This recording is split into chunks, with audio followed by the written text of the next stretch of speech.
খালি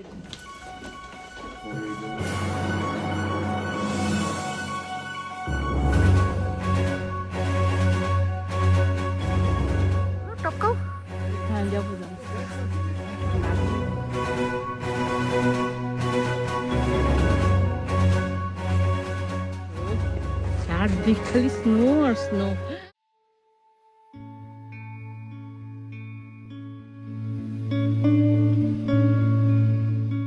শীতের পিকনিকের জন্য তৈরি হতে গিয়ে বাড়ির পরিবেশটা যেন একেবারে উৎসব মুখর। খাবার, গরম কাপড় আর অন্য জিনিসপত্র প্যাক করছি। পরিবারের সবার মধ্যে একটা উত্তেজনা, পিকনিক মানেই তো আলাদা আনন্দ। আমাদের অ্যাসোসিয়েশনে দুটো পিকনিক অ্যারেঞ্জ করে, একটা শীতের একটা গ্রীষ্মের। কাল সেই শীতের পিকনিকেই যাচ্ছি। How is it, beta? I love it. Okay. This is nice. পরে দেখ। অনেক দিন ধরেই গুগলের একটা শীতের পরার জ্যাকেটের দরকার ছিল। আজ ফাইনালি সেটা এসেছে। যাক বাবা, পিকনিকের আগে একদম চলে এসেছে, আমার শান্তি।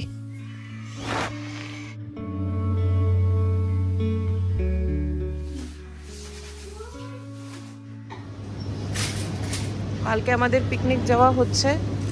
পিকনিকের জন্য অলরেডি সব জিনিসপত্র তোলা হচ্ছে। এটা হলো এক প্রস্ত, আরও বাকিরাও আরও অনেক কিছু তুলছে।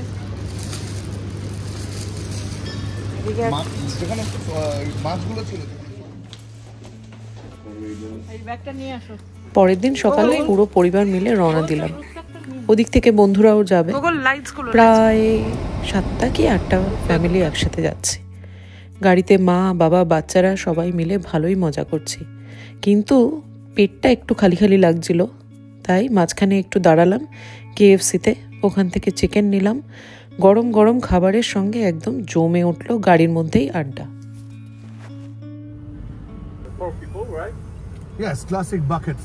আমরা যেই জায়গাটায় যাচ্ছি আজকে, সেই জায়গাটার নাম হলো ক্লিমকোভকা। পোল্যান্ডের দক্ষিণে অবস্থিত ক্লিমকোভকা একটি ছোট্ট গ্রাম। এই গ্রামটি তার প্রাকৃতিক সৌন্দর্য এবং ক্লিমকোভকা জলাধারের জন্য পরিচিত। পাহাড় আর ঘন জঙ্গলে ঘেরা এই জায়গাটি শান্তিপ্রিয় ভ্রমণ প্রেমীদের জন্য আদর্শ। কিন্তু এখানে ব্যাপারটা হলো, আমরা ভ্রমণ প্রেমী, কিন্তু কতটা শান্তিপ্রিয় সেটা তো বলতে পারছি না। যাক গিয়ে দেখা যাক এই গ্রামের শান্তি আমরা বজায় রাখতে পারি নাকি। যেতে যেতে একটা রাস্তা পেলাম জানেন, যেটা সত্যিই একটু ভয়ের ছিল। চারিপাশে একদম ফাঁকা, শুধু রাস্তাই ছিল। একটু ভয়ও পাচ্ছিলাম, কিন্তু অ্যাডভেঞ্চারটা ছিল দারুণ। পরে যখন মেইন রোডে ফিরে আসলাম, তখন একটু স্বস্তির নিঃশ্বাস ফেললাম। দেখুন, এই রাস্তাটা ঠিক সেই ইংলিশ মুভিগুলোতে, হন্টেড বইগুলোতে যেরকম দেখায়, ঠিক সেরকম ছিল। আর চারিপাশে কেউ ছিল না, কিচ্ছু, কোনো বাড়ি, কোনো মানুষজন, কিচ্ছু দেখা যাচ্ছিল না। তো আমরা বেশ ভয়ই পাচ্ছিলাম। কিন্তু ফাইনালি ওই যে বলে না যে টানেলের এন্ডে একটা আলো দেখা যায়, সেরকমটা যখন দেখতে পেলাম, তখন যেন প্রাণ ফিরে পেলাম।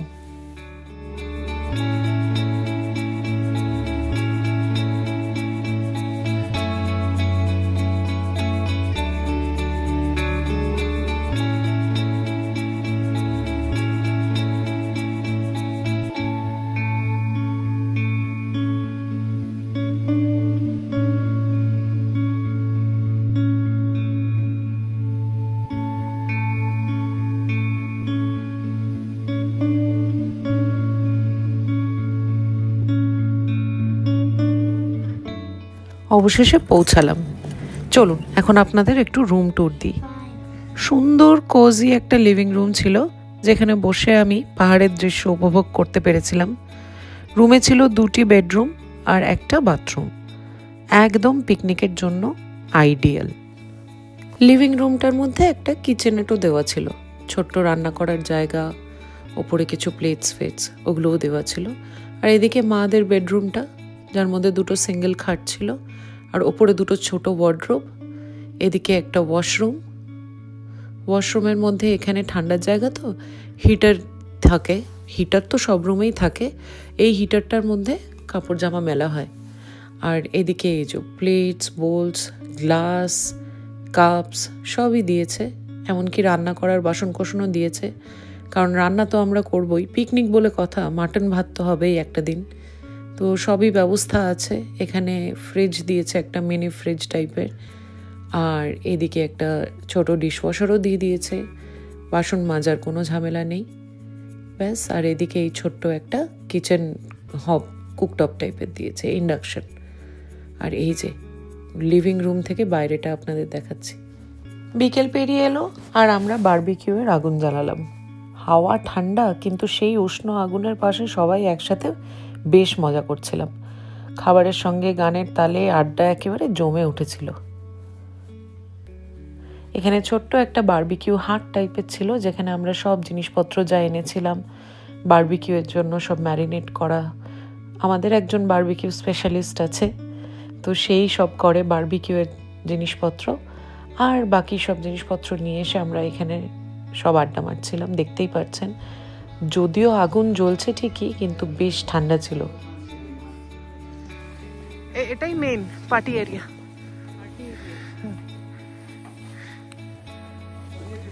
চলো চলো টপকাও। হ্যাঁ যাবো যাবো, এটা লাগিয়ে নি। গোগল একটু তিতুনকে ধর। হ্যাঁ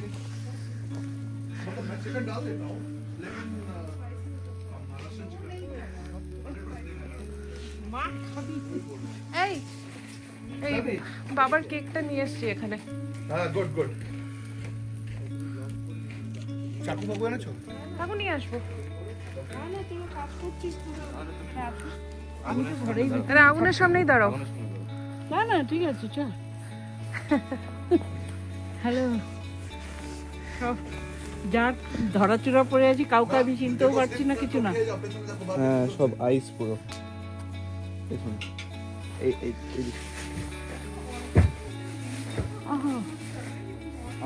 এইসব দিকে এগুলো এখন তখন সেট আপ করছিলাম। এই জায়গাটা কি সুন্দর না?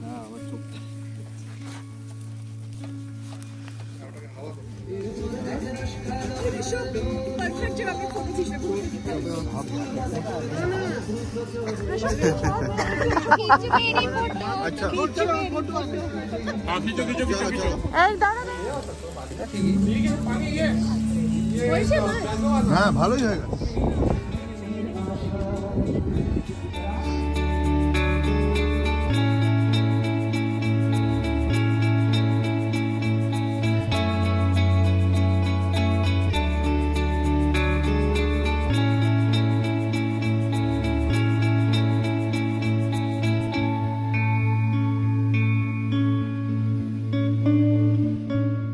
পরের দিন সকালে ব্রেকফাস্ট শেষ করে বাইরে বরফে ঢাকা সৌন্দর্য উপভোগ করতে বেরিয়ে পড়লাম। শীতের সকাল, পাহাড়ের বরফ আর হালকা সূর্যের রোশনি একদম পুরো ছবির মতো লাগছিল। আর এই সময় ফটো না তুললে কি হয়? কি হ্যাঁ, এখন এখানে কি চলছে? এই পেঁয়াজ ছুললাম, ওদিকে বাবা রসুন ছুলছে, এদিকে আদা ছলা হচ্ছে, এরপরে সব পেস্ট হবে, মশলা হবে আর মাটন হবে। টমেটো আনুনি? টমেটোটা আনিনি, মাটন। এদিকে গুগল, এদিকে মা ব্রেকফাস্ট বানাচ্ছে। ব্রেকফাস্টে কি হচ্ছে? টোস্ট আর ডিম সেদ্ধ। আর লাঞ্চে কলা আছে, আর বাকি ফলও আছে। আর লাঞ্চে হবে মাটন।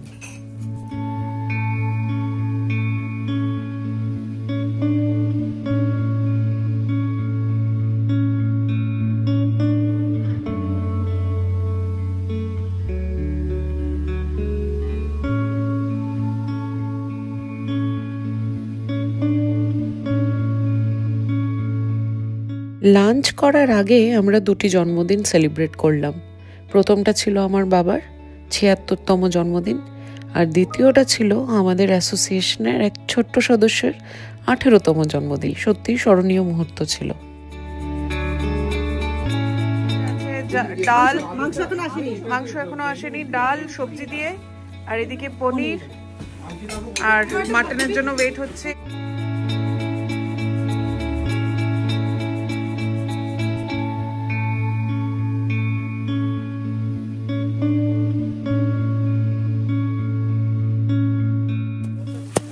ভালো করবা না? হ্যাঁ তো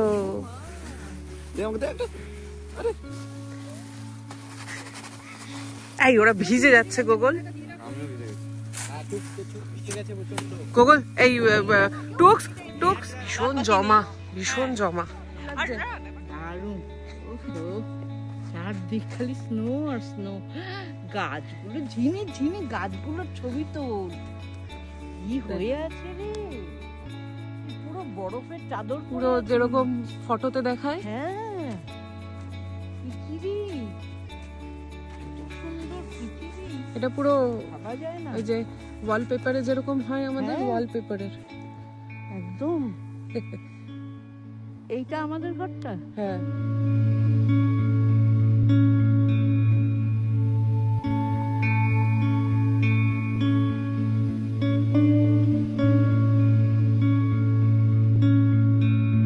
কত দূর এগুলো মাটন?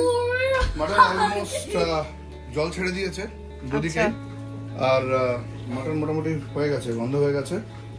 আর বাহ, এই মানে ওয়ার্ক অ্যারাউন্ড ঢাকনাটা তো দারুণ। কি আর করা যাবে এখন করতে হবে। এবার আমি পিকনিক, এটা পিকনিক। আর আমি আলুগুলো ছাড়বো। আর এখানে আরেক প্রস্ত হচ্ছে, আর এই সাইড দিয়ে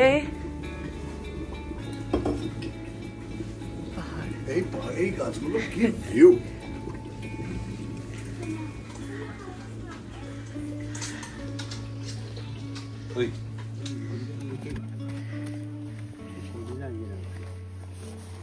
বেশি আসতে হবে না, ধরে ধরে এই পাউডারি স্নোটার উপর দিয়ে হাঁটো, যেগুলো আইস হয়ে গেছে ওই জায়গা দিয়ে হেঁটো না।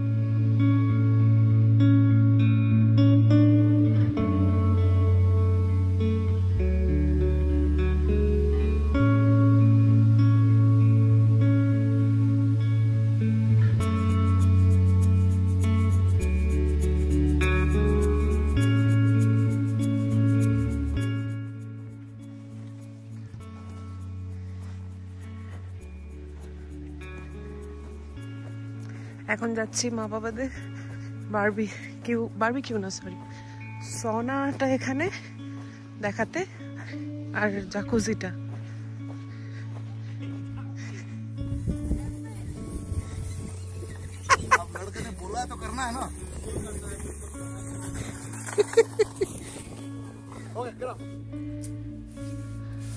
পরের দিন সকালে ব্রেকফাস্ট সেরে আমরা বাড়ি ফেরার জন্য রওনা দিলাম।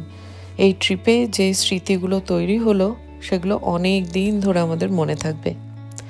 যাক, এই ছিল আমাদের শীতের পিকনিকের গল্প। কেমন লাগলো জানাবেন, আর চ্যানেলটা সাবস্ক্রাইব করতে ভুলবেন না।